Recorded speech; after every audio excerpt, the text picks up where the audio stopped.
Rebonjour. Alors, au lieu de prendre la plume et de passer être obligé de lire, revenir juste sur les quelques instants de la prière au nom de notre Père Roi qui est aux cieux.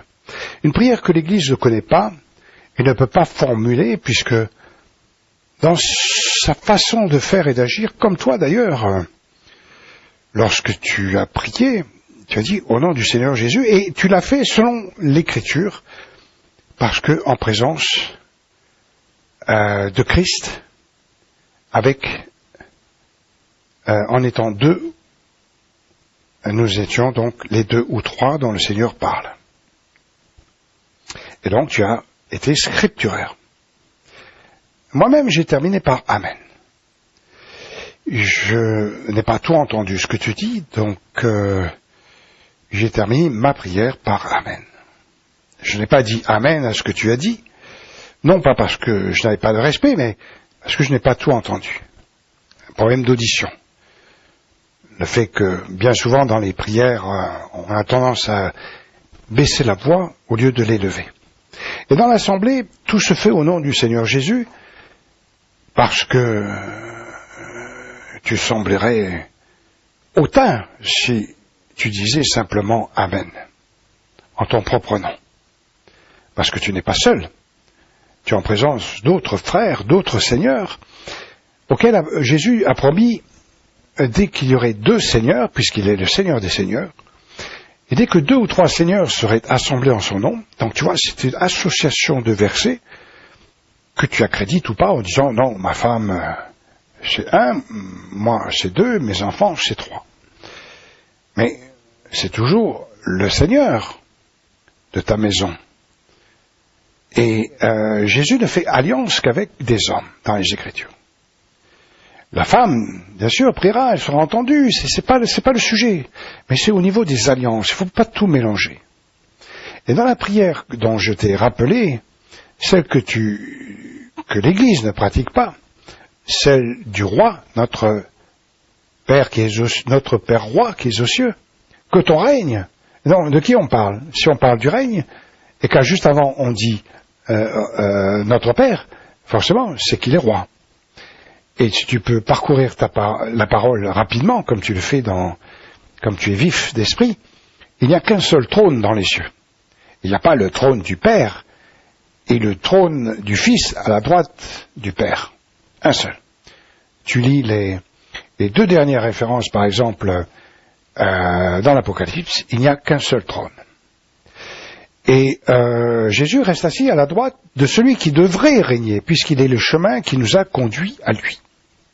L'Église donc va tout faire au nom du Seigneur Jésus, par habitude, par l'enseignement des versets que tu connais. Je ne reviens pas, c'est juste pour revenir sur la prière du Notre Père. Le Notre Père doit être le roi. Jésus en est le serviteur, le médiateur. Quand tu verras la vidéo en réponse à celle de 2026 ou même de l'année dernière, les deux agendas à peu près à la même époque au mois de mars, si tu redescends, tu verras deux vidéos d'agenda. Je n'ai pas les références en tête là maintenant, une en anglais, une en français, qui parle de l'annonce d'une étude concernant le sujet de Marie, mère du dernier Adam, Jésus, et du nom de Dieu. Et j'ai fait en ce début d'année une vidéo, la 2026, justement, pour poser les 4 questions auxquelles peut-être tu vas coller, et même coller Lionel et tout ton groupe d'anciens dans ton assemblée. Le Seigneur m'a donné la réponse et m'a donné le chemin pour parvenir à mettre un nom sur chaque attribut. C'est marqué dans les Écritures, mais seulement il faut les verser dans l'ordre, puisque par l'Ecclésiaste, il nous dit il y a un temps pour tout. Un temps pour manger, un temps pour mourir, un temps pour passer de la loi à la grâce, un temps pour passer de la période de l'innocence du jardin d'Éden à un enseignement un petit peu plus concis. Caïn, qui devient le père des païens, a quand même un fils, Enoch, qui est épargné par l'Éternel et qui arrive à recevoir l'enseignement de la part de Dieu que son Père n'a pas voulu. Et même il préfigure une Église plus obéissante que l'Église, et que le Seigneur enlève alors qu'il n'atteint pas l'âge du millénaire dans les 10 premières généalogies, puisqu'à partir de Sem, ça commence à redescendre, Sem meurt à 666 ans. C'est amusant. Donc Dieu marque un coup sur le chiffre de l'homme, quand l'âge commence à redescendre, et on arrive à Abraham à 175 ans. Noé le ramène à 120, et Moïse, quand il en a 120, lui, la ramène de la part de Dieu à 70 et 80 pour les plus robustes dans son psaume 90. Donc tout ça, c'est un zigzag dans les Écritures où tu n'as jamais tout dans un verset, un chapitre, une parabole. Et comme on fait tout au nom du Seigneur Jésus, quand je te dis ce soir, fais un essai. Mais si tu le fais seul, sans ton épouse, tu verras que quand le Seigneur te parlera au réveil, te mettra des versets que tu n'as pas forcément lus la veille, les semaines ou les mois précédents, comme une réponse à ta prière où tu as dit « Père, roi, je veux que tu règnes sur ton enfant. » Car tu es l'enfant de Dieu, et tous dans l'assemblée sont les enfants de Dieu, même le dimanche matin, au Quai Montmurat, quand toute l'église entière dit « Notre Père qui es aux cieux, que ton règne » et récite finalement sans réfléchir à ce que Jésus dit et ce que Jérémie soutient que pour attendre le secours de l'Éternel qui arrive au verset 6 à la fin de ce que Dieu va nous rendre pour notre journée d'aujourd'hui au verset 6. Donc tu vois, des va-et-vient dans la prière quand Jésus dit voici comment vous devez prier, et donc tout n'est pas jamais dans un verset. C'est aujourd'hui le jour du salut, c'est maintenant le jour où nous allons pouvoir servir l'Éternel avec des fardeaux doux et légers, comme l'a promis le Seigneur Jésus. Mais pour que les fardeaux doux et légers soient devant nos yeux, il faut de notre part la volonté de chercher la volonté de Dieu afin qu'il règne. Alors, il y a d'autres façons de le faire. On ne peut pas aller dans Apocalypse chapitre 3 verset 20 et ouvrir une porte qui est fermée. Ou on trouvera le Seigneur Jésus. Mais dans Matthieu 6, la porte qui est également Jésus dans notre lieu secret, qu'on doit fermer, elle est ouverte. Et Jésus est absent. Il est absent au niveau du nom, mais présent au niveau du pain quotidien. Et comme il est également le Père, puisque moi et le Père nous sommes un, il est au début de la prière, caché avec le Père qui est aux cieux, notre Père qui est aux cieux, Père et Fils. Donc, en tant qu'enfant de Dieu, tu pries, non pas au nom du Seigneur Jésus, puisque tu es en Matthieu 13, tu termines ta prière par un Amen, alors que dans l'assemblée, tu seras dans l'obligation de le faire au nom du Seigneur Jésus, parce que sinon on ne comprendra pas en quel nom tu pries et pourquoi tu pries sans prononcer le nom du Seigneur Jésus. L'enseignement que l'Église connaît sur le bout des doigts et dira, mais moi je ne dis pas Amen si on ne dit pas au nom du Seigneur Jésus. Jésus veut des témoins, et lorsqu'il vient au milieu de l'assemblée, il en veut au moins 2 ou 3. Et les seigneurs, ce sont des hommes, puisqu'il est le Seigneur des seigneurs, les 2 ou 3, ce sont des hommes. La femme, elle, c'est la chair de l'homme qui est déjà soumis dans son royaume à son mari. Donc Dieu va chercher la soumission de la tête de ces royaumes que nous sommes dans nos maisons, afin de transmettre ensuite, comme le juif va le faire auprès de sa femme, pour le joaillier, pour Noé, qui va, par ricochet ou par cascade, amener la parole de Dieu, afin que toute la famille et tout son royaume soient dans la même obéissance. Donc c'est un travail que tu ne vas pas faire du jour au lendemain en amenant à ta femme et tes enfants à prier selon Matthieu 6. C'est un exercice très compliqué et très simple à la fois. Un enfant peut le faire, dit Jésus, laissez venir à moi les petits-enfants, car le royaume de Dieu est pour ceux qui leur ressemblent. Mais l'Église n'a pas voulu du royaume, elle a voulu seulement du Seigneur du royaume, et elle prie tout au nom du Seigneur Jésus. Matthieu est le chemin qui nous a conduits au Père, et dans Jean 17, dans sa prière, Jésus le mentionne 2 fois, Seigneur, je leur ai donné tes paroles. Quand Jésus parle, ce n'est pas le dernier Adam qui parle, ce n'est pas le Fils de l'homme qui parle, c'est le Père éternel qui parle au travers du médiateur. Et tout ce que Jésus donne en enseignement dans les évangiles, ce sont les paroles du roi qui est aux cieux, qui règne sur son Fils, qui se soumet en tant que serviteur. Et le brigand fait la même chose, il se soumet en tant que serviteur au roi des Juifs.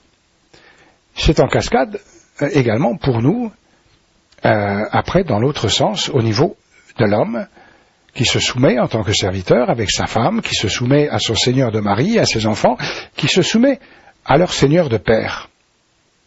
Tout doit être traduisible, amené à être distillé dans les Écritures, par les Écritures jusqu'à notre pensée personnelle.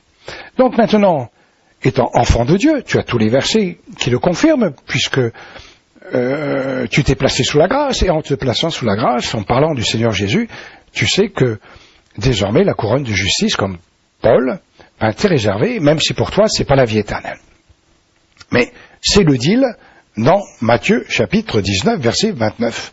Relis-le 50 fois, place-le devant ton Père, roi, dans les cieux, et tu verras, à un moment donné, il te donnera toutes les clés pour voyager comme je le fais dans les Écritures. Tous les soirs, depuis des mois, je le fais, et j'ai un mal fou à faire comprendre à mon épouse de venir dans son lieu secret, son cœur, son âme, sa pensée, tous les soirs, sans ouvrir la bouche, et de dire tout ce que Jésus partage entre les versets 6 à 13, sans prononcer le nom de Jésus.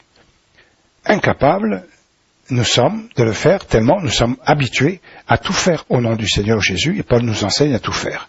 Donc quand Jésus dit le contraire, en disant puisque vous m'appelez Seigneur, faites ce que je vous dis. Pourquoi m'appelez-vous Seigneur si vous ne faites pas ce que je vous dis? Donc moi, vous m'appelez Seigneur, et moi je suis le chemin qui vous est amené à ce lieu secret. Le lieu secret, c'est la chambre c'est la nuit. La nuit, c'est le jour nouveau qui commence, puisque il y eut un soir, il y eut un matin, 6 fois, et les Juifs en ont tenu compte pour faire commencer le sabbat dès la nuit tombée du vendredi et jusqu'à la nuit tombée du samedi. Ça, c'est le jour biblique. Et un inconverti ne comprendra pas. Donc, ta chambre, c'est à la nuit tombée. Et tu devras abandonner ce que tu fais dans l'assemblée, au nom du Seigneur Jésus. Et dans ton lieu secret, dans la journée, peut-être même tu pries au nom du Seigneur Jésus. Mais ce qui va te donner la puissance de le faire en ton propre nom, en tant qu'enfant de Dieu, c'est la permission du Seigneur qui te dit « Voici comment tu dois le faire. Voici comment vous devez prier. » L'Église ne le fera pas pendant 2000 ans, elle choisira la voie seigneuriale plutôt que la voie royale de Matthieu 6. La voie royale, c'est notre Père, roi qui est aux cieux. Israël n'en a pas voulu, l'Église n'en a pas voulu. Le pasteur Lionel n'en a pas voulu, je l'ai observé, il nous a fait survoler l'évangile selon Matthieu, fin du chapitre 5, je dis Seigneur, la semaine prochaine, je vais apprendre quelque chose, c'est un fidèle serviteur, il décortique les Écritures, c'est un bon enseignant. Bon, dans l'Ancienne Alliance, ils étaient pharisiens, dans la Nouvelle, ils sont docteurs de la loi de Christ. Les anciens pharisiens étaient docteurs de la loi de Moïse, et les nouveaux le sont de la loi de Christ, des enseignants. Bon, toi aussi, tu n'es peut-être pas pasteur, mais ancien, conducteur, surveillant, peut-être pas avec la personnalité qui donne la direction générale de l'Église, puisque tu es en seconde ligne en étant un ancien. Et le berger, finalement, conduit, et en général, dans les assemblées, si le pasteur ne dit pas quelque chose, les brebis regardent toujours en cette direction avant de lever le petit doigt. C'est un peu inversement ce que l'Église fait en regardant vers le Seigneur, qui est le bon berger, qui est la tête de l'Église.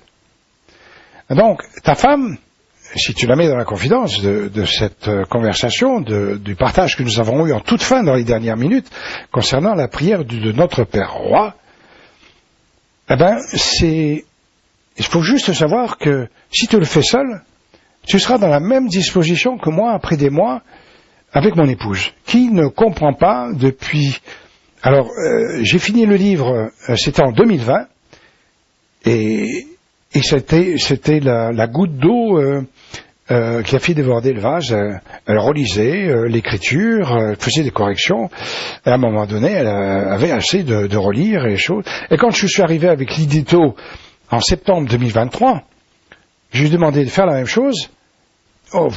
Je voyais que ça saturait, ça n'arrivait pas. Donc je me suis débrouillé avec l'intelligence artificielle, les correcteurs électroniques, et ma foi, il y a des fautes d'inattention tellement je suis concentré par le fond plutôt que la forme. Donc peut-être tu pourras me te corriger sur des fautes de français que tu verras, mais malheureusement quand c'est en ligne, c'est trop tard. J'ai demandé de l'aide depuis l'année 2015. Je suis monté à Paris voir des pasteurs, une assemblée de pasteurs de la fédération de la, oui, ce qui est l'équivalent de la fédération française des évangéliques, là, qui s'est réunie le 1er octobre 2024, là. Je sais pas si tu étais là. Lionel jouait au piano. Il y avait un certain Sommerville qui nous a prêché sur le bon samaritain. Il y avait la présence de la maire de Montauban et du préfet. Et à la fin de la réunion, je vais voir le président et je lui dis, mais je m'excuse, mais j'avais amené le copain à ma fille qui avait besoin d'entendre l'évangile. Je dis, mais vous n'avez pas annoncé l'évangile. En moins de 15 secondes, il me dit, au moment, si, on l'a fait, au moment de la Sainte Seine. Bon, je lui ai pas dit que personne ne s'est converti en prononçant les mots de la Sainte Seine. Et annoncer le pur évangile, ça n'aurait pas coûté un petit peu plus d'être finalement le bon samaritain envers la mairesse, envers le préfet et envers l'ami que j'avais amené. Et d'autres frères en Christ avaient peut-être amené des inconvertis également. Un petit peu le reproche que je fais aussi à Gerhardt de la section Focus. C'est pas un reproche, c'est un amour fraternel où je lui ai dit, vous devriez associer au partage 1 minute en parlant du Père éternel, 1 minute en parlant du Fils et 1 minute en parlant du Saint-Esprit.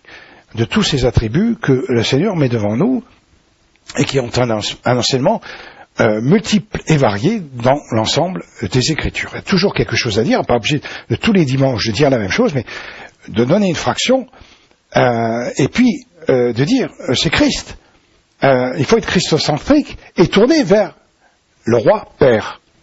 Mais il n'y a aucun pasteur qui finit son culte en disant le dimanche, même Lionel, quand il lève les mains pour bénir l'assemblée, il ne dit pas faites attention, ce soir, lavez-vous les pieds.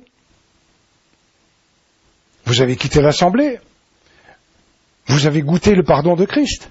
Mais ce soir, vous serez souillé par la poussière de votre chemin pour rentrer chez vous ou pour aller faire votre service pour le Seigneur. Et le Seigneur dit, si je ne vous lave pas, vous n'aurez pas de part avec moi. Alors quand est-ce qu'on n'aura pas de part? Eh bien, comme chaque jour suffit sa peine, c'est demain.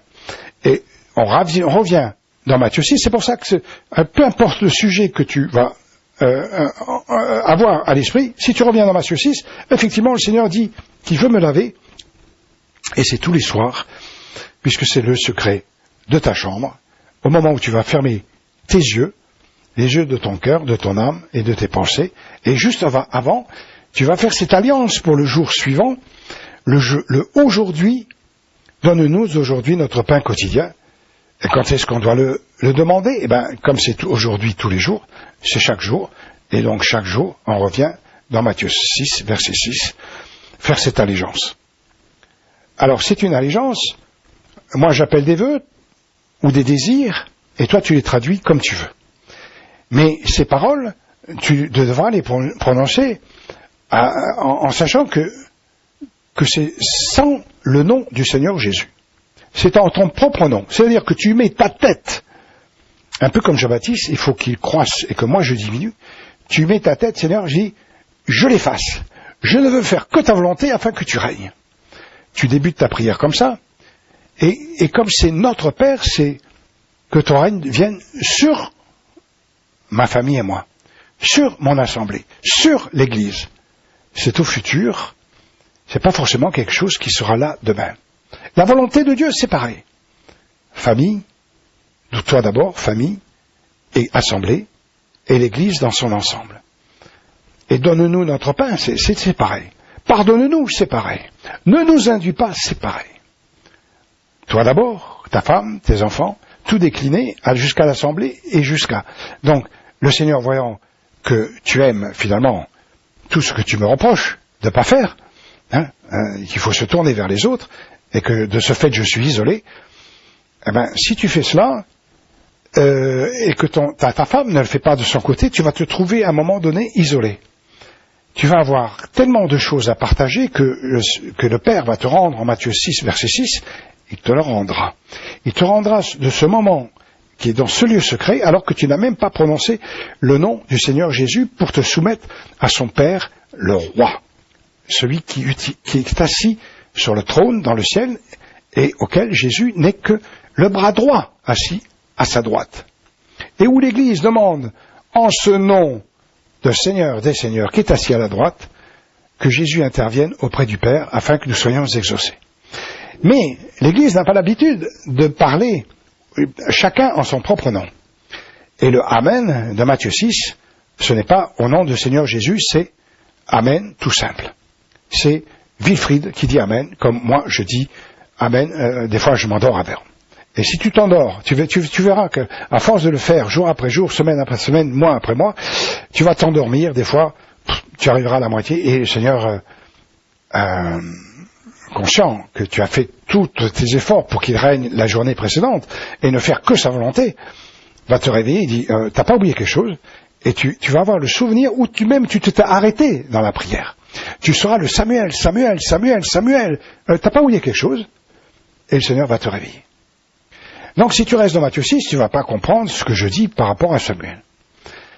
La pensée de Dieu est entre Genèse et l'Apocalypse, et Dieu la fractionne afin que nous la comprenions jusqu'au iota et au trait de lettre près. Avec une différence pour chacun d'entre nous, puisque nous n'avons pas la même compréhension de tous les versets et du cheminement. Toi, tu es né, tu me l'as dit, entre deux pages de Bible. Moi, je suis né de nouveau à l'âge de 21 ans, et au mois de mars-avril, j'ai accepté le Seigneur Jésus, en 78. Je ne sais pas si tu es né, je pense. Tu devais être né. Et peut-être en culotte courte. Et au mois de mai, je donnais mon accord pour rentrer à l'Institut biblique. Et au mois de septembre, 6 mois après, octobre, j'y rentré.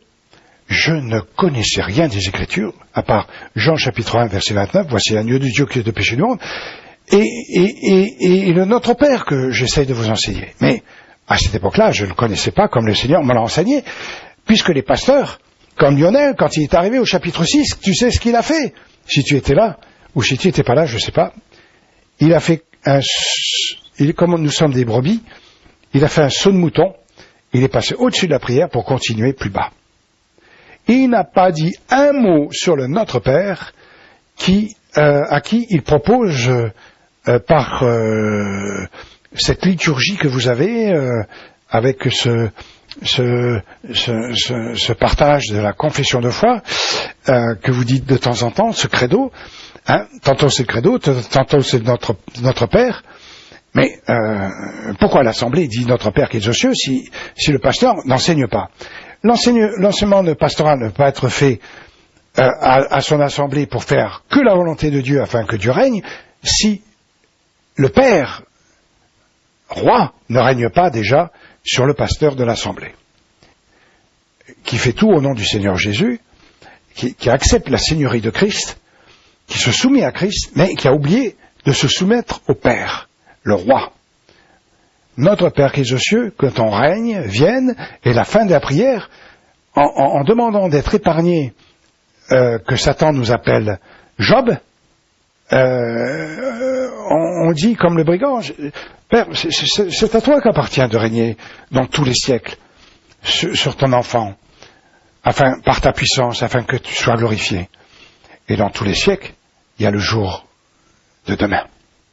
Et ça, l'Église l'oublie. Si c'est dans tous les siècles, ça doit être le règne de Christ dans le millénium, ou ça doit être le règne de Christ quand il sera dans les cieux. Mais on oublie que c'est demain, aujourd'hui, le jour du salut, maintenant, avec d'autres versets qu'il faut aller chercher dans les Écritures. Donc voilà, je pense que j'ai t'ai donné l'essentiel. Il faut juste savoir que tu vas te trouver comme un enfant. Parfois tu t'endormiras dans cette prière, puisque c'est une prière silencieuse, donc tu ne fais pas bouger ta langue, tes lèvres sont soudées, c'est tout par la pensée, ou par l'expression de ton âme, par des soupirs inexprimables dont Paul, dans les Écritures, nous enseigne, que nous pouvons également prier.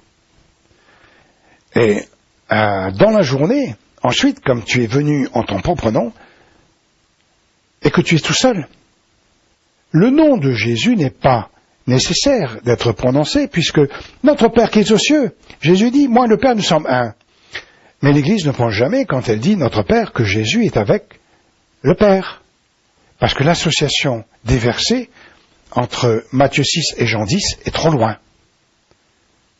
Et en général, on ne pense pas à deux choses en même temps. Le Seigneur m'a béni, que je sois isolé comme un serviteur un peu exceptionnel, j'en aime pas moins l'Église qui m'a foutu un coup de pied au derrière à chaque mois que je suis venu vers elle. Comme je te parlais des pasteurs de l'ACBI, en 2018, je suis monté, le Seigneur me dit, tu vas demander un petit peu d'aide pour le livre, et tu proposeras ton aide en tant que serviteur, puisque c'est une année où j'ai pris ma retraite, je ne travaillais plus. Donc j'avais toute la liberté, j'avais déjà prêché dans les assemblées, remplacé des pasteurs, des missionnaires qui partaient en, si tu connais le mot, en deputation, c'est en faisant un compte rendu aux assemblées qui le soutiennent. C'est arrivé au moins 2 fois, et je faisais de l'exhortation le dimanche matin, mais pas de l'enseignement. Mais je faisais de l'exhortation en choisissant entre les chants des versets et des passages qui avaient un rapport avec le chant que nous allions chanter ou que nous avions chanté. Et un jour, si tu étais là ou pas, je ne sais pas, le pasteur de Toulouse, qui n'était pas toujours là, après le départ de Didier Silberstein, avant qu'on se retrouve à Saint-Martial, donc c'était à la rue du Pré, je pense que tu n'es pas encore présent parmi nous, à la fin du culte, il me dit, alors qu'il n'est pas là tous les dimanches, et que j'étais diacre, même sans en avoir le titre, il me dit, ce n'est pas nécessaire qu'il y ait 2 messages le dimanche matin. Il m'a pas grondé en disant que je ne devais pas le faire, mais j'avais très bien compris qu'il ne voulait pas que j'enseigne en même temps que choisir les chants. À ce moment-là, je dis en moi-même, je vais prendre le premier pèlerin qui passe dans la rue et lui demander quels sont ses numéros préférés, et puis je vais les donner à l'assemblée à chanter. Parce que à ce moment-là, pas besoin d'avoir la connaissance de la parole de Dieu pour diriger le chant. Hein. On lève la main, on la baisse, on va à gauche et à droite, et on entraîne l'assemblée dans un chant que quelqu'un a choisi, et on n'a pas besoin de se préparer pour ça. Et puis, quelques semaines plus tard, ou quelques mois après, je dis à Pierre, je comprends pas, le pasteur m'a dit de pas faire, mais quand son équipe vient de Toulouse pour nous aider, à ce moment-là, puisque Gérard n'était pas encore présent dans l'assemblée, je comprends pas, ils font exactement la même chose que moi. Mais comme le pasteur n'était pas là, n'en voyait pas, puisque c'était des remplaçants, des anciens ou son pasteur adjoint, ils faisaient exactement la même chose. C'est-à-dire que quand c'était pas moi, c'était bien, et quand c'était moi, c'était pas bien. Et à chaque fois que j'ai été vers les pasteurs, je me faisais taper sur les doigts.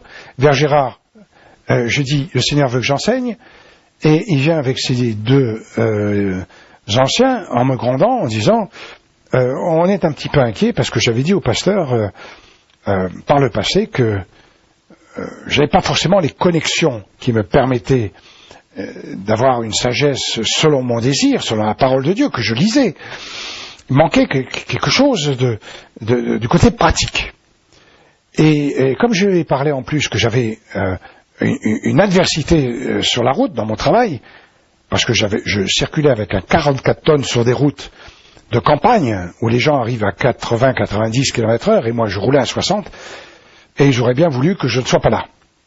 Et donc il y avait une sorte d'adversité, puisque en prenant les parcours tous les 3 jours, un peu comme le facteur tous les jours, le même circuit à peu près les mêmes heures, sauf quand les tournées changeaient, eh ben j'avais les mêmes personnes en face de moi qui n'étaient pas contentes que je me mette pas dans le fossé pour les laisser passer. Donc il y a une sorte d'adversité, je partageais ça, je partageais le problème d'une sagesse que j'estimais manquante, et un jour il vient avec ces deux mousquetaires avec leurs épées, l'épée de l'esprit, et s'amusant. Et donc tous trois me disent, surtout le pasteur qui prend la parole, on est un petit peu inquiet, tu devrais aller consulter, faire une psychanalyse pour voir si tout est ok, on serait rassuré. Moi je leur ai dit, j'ai fait 4 ans d'études pastorales et on m'a jamais enseigné qu'avant de prendre la parole dans une assemblée, il fallait faire une psychanalyse. Et ils sont venus 2 fois. La première fois, moi, j'ai dit, je ne vais pas le faire. Deuxième fois, j'ai dit, ok. Le Seigneur m'a dit, demande-leur de trouver un psychanalyste qui soit chrétien. Au moins, je pourrais parler de choses qu'il connaît. Parce que les psychanalyses, Freud et tout ça, sont loin d'avoir la pensée biblique. Donc tu vois un peu mon parcours. Et quand je suis allé à Toulouse, à Toulouse également, mais quand j'étais à la CBI à Paris, devant une assemblée d'un parterre de 100 pasteurs, alors que j'avais été le diacre dans les années 80 pendant 3 ou 4 années, mais le pharaon avait changé, le président n'était plus le même, j'étais inconnu de lui, les renseignements qu'il avait eus ne l'avaient pas satisfait, et je n'ai pas même pu saluer l'assemblée. Je n'ai pas pu proposer mon aide et je n'ai pas pu en recevoir. Je suis resté 2 jours, j'étais monté avec un pasteur, je saluais les pasteurs que je connaissais, et puis je retourne. Mais j'étais dans la joie parce que j'avais accompli ce que le Seigneur m'avait demandé. Qui m'ont fait 1450 km pour se prendre un pied dans le derrière. À part un Ésaïe, ils vont pas t'écouter, mais je t'envoie. C'est un peu dans cette situation. Et quand avant de venir au Quai Montmurat, que je demande au pasteur de Toulouse qui est venu nous aider à Montauban, avant que tu arrives et avant que Gérard arrive, je dis, est-ce que je peux être membre? Parce qu'à Montauban, je trouvais pas, même au Quai Montmurat, j'avais pas la paix de venir. Et donc j'ai fait la démarche avant. Je dis, je peux donner mon témoignage. Alors il me dit, pour devenir membre et donner ton témoignage, il va falloir l'écrire. Bon. Ensuite, il faudra que tu passes devant 2 commissions. Bon. C'est-à-dire que quand tu lis les derniers versets d'Acte 2, où le Seigneur ajoutait chaque jour à l'Église, dans cette assemblée à Toulouse, on avait ajouté à la parole de Dieu un règlement intérieur. Si tu veux t'ajouter à l'Église, tu attends l'année prochaine, comme Lionel m'a dit en premier temps, quand vous étiez venus, lui et toi, me parler, alors que je demandais si je pouvais être membre et si je pouvais aider l'Assemblée par mon ministère. 20 ans de radio chrétienne, dans le ministère depuis plus de 35 ans, et je me fais encore botter les fesses en disant, les pasteurs disent, vous restez sur le banc des accusés pendant 1 année, et on verra votre candidature dans 1 an. Et puis, réfléchissant quelques jours après, il me rappelle, il me dit, ah non, finalement, ça, c'est un peu différent pour vous, puisque vous avez déjà été membre. Donc, chaque pasteur a sa façon d'intégrer une personne à l'Église, finalement, qui n'est pas selon la parole de Dieu. Le Seigneur Jésus accepte sur la croix, le jour même, des brigands. Ils sont 3000 brigands dans Acte 2, qui ne sont pas enseignés avant de promettre par des vœux de leur baptême qu'ils veulent de Jésus Seigneur. C'est pas exprimé dans Acte 2, 38, c'est exprimé dans Acte 8, dans Acte 10, dans Acte 19, pour les baptêmes, au nom du Seigneur Jésus. Si Jésus ne peut pas entendre les vœux, alors nous ne sommes pas d'accord. Toi tu dis, c'est le cœur, c'est autre chose, c'est un baptême en Christ, tu spiritualises et tu mets de côté le côté pratique. Bon, le Seigneur tu visiteras en son temps, il n'y a pas de problème. Chacun voit, les pasteurs voient leur évangile, ils vont se faire gronder dans les parabones des mines ou des talents, parce que même le plus valeureux, qui aura accompli 82 ans et demi de service avec 5 talents, qui fait 6 000 fois 5, 30 000 deniers, soit 30 000 jours de service, tu les as pas, je les ai pas. Et à ces hommes, le Seigneur dit, c'est bien, tu as été fidèle, mais en peu de choses. Et le Seigneur a finalement de l'amour, puisqu'il dit, entre dans la joie de ton maître, quand même. Dieu se contente de notre chair qui a des désirs contraires à ceux de l'esprit, et de nos pensées qui ne sont pas ses pensées. Et il essaye de nous corriger en permanence. Donc, en venant dans ta prière, ne viens surtout pas avec toutes sortes de prières de la journée. Fais-en un lieu secret, spécial, Matthieu 6. Qui commence en Matthieu 6, une fois que tu connaîtras Matthieu 6, Matthieu 7, verset 6, verset 7. C'est pas une veine redite, c'est pas la peine de répéter 2 fois. À la fin de la prière, c'est pas la peine de dire au nom de Jésus, puisque dans le Notre Père qui est aux cieux, à sa droite, il y a le Fils. Mais il règne pas. C'est le Père qui veut régner. Et l'Église ignore que le Père veut régner, puisqu'elle fait tout au nom de la Seigneurie de Christ. Donc, réserve le nom de Jésus quand tu es dans l'assemblée, quand tu es avec ta femme et tes enfants. Mais, quand tu es seul, garde l'esprit que tu as offert la veille au soir en disant, Père, Roi, ton règne sur la vie de ton enfant, je veux. Et si tu gardes cette promesse tout au long de la journée, tu n'as pas besoin d'ouvrir la bouche à chaque fois que tu t'adresses à Dieu le Père. Tu n'as pas besoin d'utiliser le nom de Jésus quand tu t'adresses à Dieu le Père. Tu l'adresses en ton propre nom. Jésus dit, voici comment vous devez prier, sans utiliser le nom de Jésus. Juste par un Amen, afin d'être en plein accord, selon Acte 1, verset 14, déjà avec notre Père Roi qui est aux cieux. Puis, ensuite, essaye d'avoir un commun accord pour proposer cette chose à ton épouse dans quelques semaines, si tu vois finalement que le Seigneur te rend tellement de choses que tu ne peux pas les garder. Avec mon épouse, j'évite de parler, mais quand j'ai mon beau, il n'est pas mon beau-fils parce qu'ils ne sont pas mariés, il vient, je parle au moins un quart d'heure, je sais qu'il écoute, donc, mais on lui a offert une Bible. Je lui dis que le brigand a été sauvé en 30 secondes et lui, il tarde. Si aujourd'hui son âme était redemandée, avec toute sa connaissance, il se taperait la tête contre le riche dans le séjour des morts, en se rappelant, mince, j'aurais dû écouter mon beau-père, il me disait comment aller au ciel en 30 secondes. Et c'est ce que fait le brigand. Pas d'église, pas de service à faire, autre que de proposer de tout son cœur, finalement, d'être le brigand serviteur dans le royaume du roi des Juifs, qui n'a que des serviteurs. Donc il faut tout reprendre ensuite en sens inverse. Toi tu dis que c'est une traduction, c'est une interprétation, tu dis tout ce que tu veux, mais Jésus fait constamment cela quand il fait des paraboles, et il dit aux pharisiens, je vous dis rien, et à ses disciples, il les explique. Donc, et quand Jésus dit Jean 3,16, c'est une parabole. Quand Jean-Baptiste dit « Voici l'agneau de Dieu », c'est une parabole. Et beaucoup de choses sont une parabole, des images dans l'Écriture, sans que Dieu dise « c'est une parabole ». Voilà, je pense que je t'ai tout dit. Et si tu restes fidèle, ta vie va changer.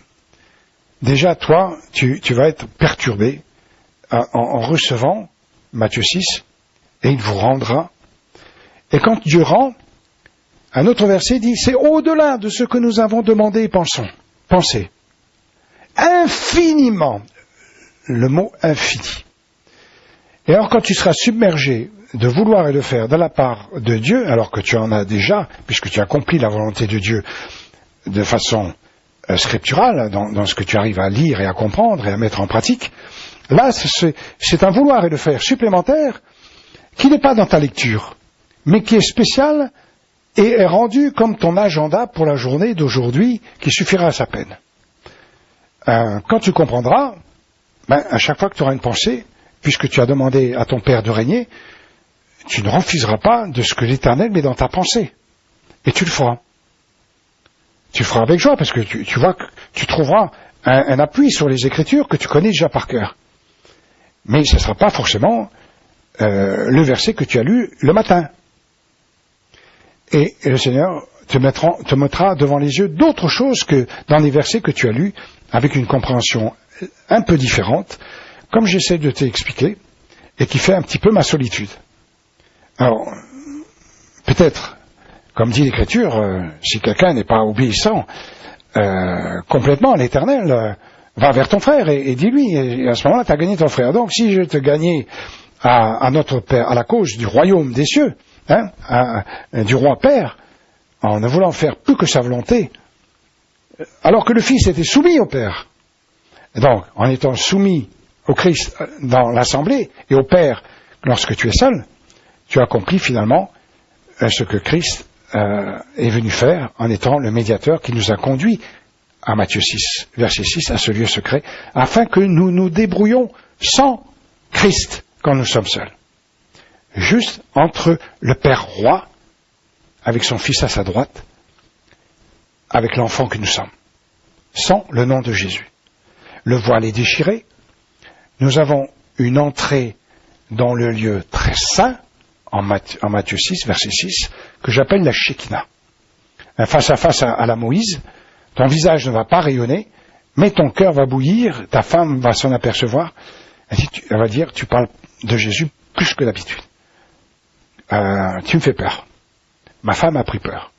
Ma fille m'a dit, un jour, papa, il n'y a pas que Jésus dans la vie, hein. Il y a les amis, toi tu me dis, il y a les membres de l'Assemblée, il faut aller les aider. Bon, ma fille a raison.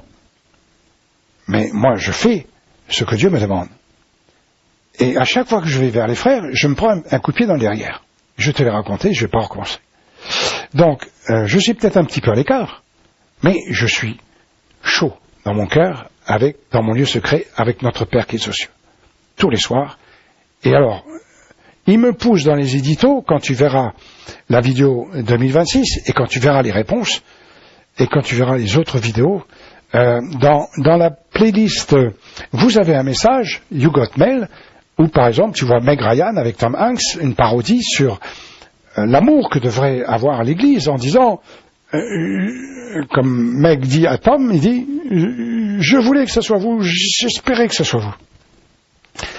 Ça devrait être le cœur de l'Église, le cœur du croyant, en disant, oh Seigneur, je n'attends que ce moment-là où je vais te rencontrer.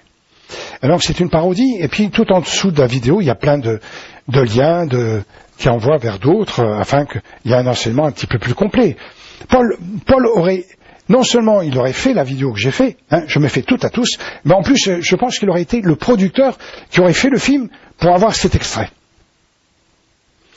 Voilà, je t'embrasse, et rendez-vous dans ton lieu secret ce soir, ferme la porte, c'est Christ. Et donc tu refermes Christ sur toi, et face à face, tu te tournes à ce moment-là vers le roi, le Père, puisque Jésus, la porte, est l'oméga qui se referme derrière toi. Tu fais ce face à face avec notre Père qui est aux cieux, le Seigneur va te bénir, mais alors infiniment au-delà de ce que tu demandes et que tu penses. Ne viens pas avec tes prières, c'est juste le voici comment vous devez prier qui doit être jusqu'au Amen. Réserve d'autres moments de prière avec ton épouse, tes enfants, ta famille, ton église, en dehors de ces moments privilégiés. Et le Seigneur, parce que si tu ajoutes quelque chose, j'ai oublié ceci, j'ai oublié cela, le Seigneur, tu fais une contradiction dans la prière en disant que ta volonté soit faite. Mais si cette volonté, ce n'est pas de faire ce que tu demandes, parce qu'il a un autre projet pour demain, un autre agenda, qui est différent. Quand Jésus envoie les 12, quand il est choisi, le même jour, et je pense que c'est un seul jour où Judas ressuscite, où Judas chasse les démons, Judas guérit de la lèpre, Judas guérit d'autres maladies, alors que les disciples dans Luc 10, eux, n'ont que la possibilité dans la journée de chasser les démons. Il n'y a pas de compte-rendu de ce que ce Judas et les 12 font, donc on peut pas savoir lequel don ou lesquels dons tous ont utilisé. Mais ils avaient tous la possibilité de tout faire. On peut avoir l'assurance, puis Jésus dit, je vous donne autorité sur les malades, la lèpre,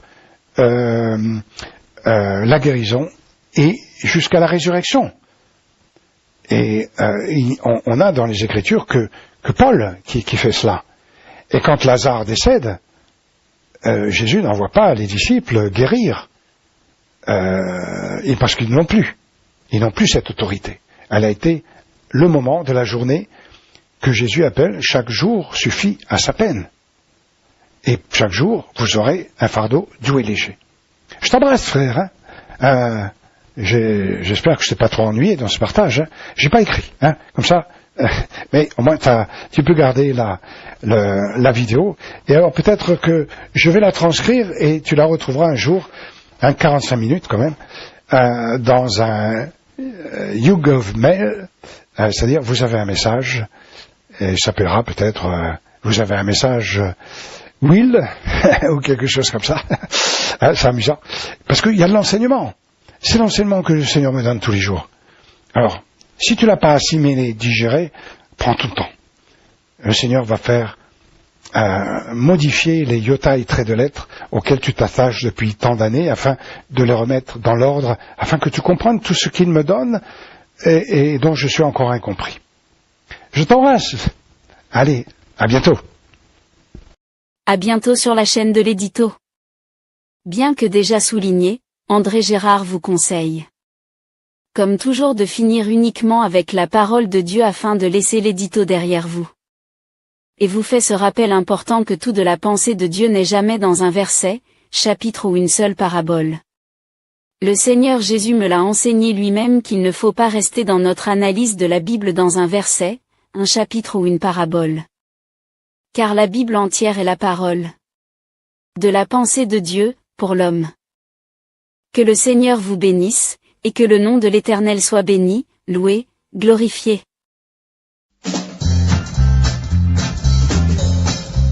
And when the saints welcome to me, everyone says, good marching, oh Lord, how to thee, and in the Lord way, saints, good marching, and when the saints welcome to me, and when the saints go marching, oh Lord, I want to be that never when the saints go marching, oh yes.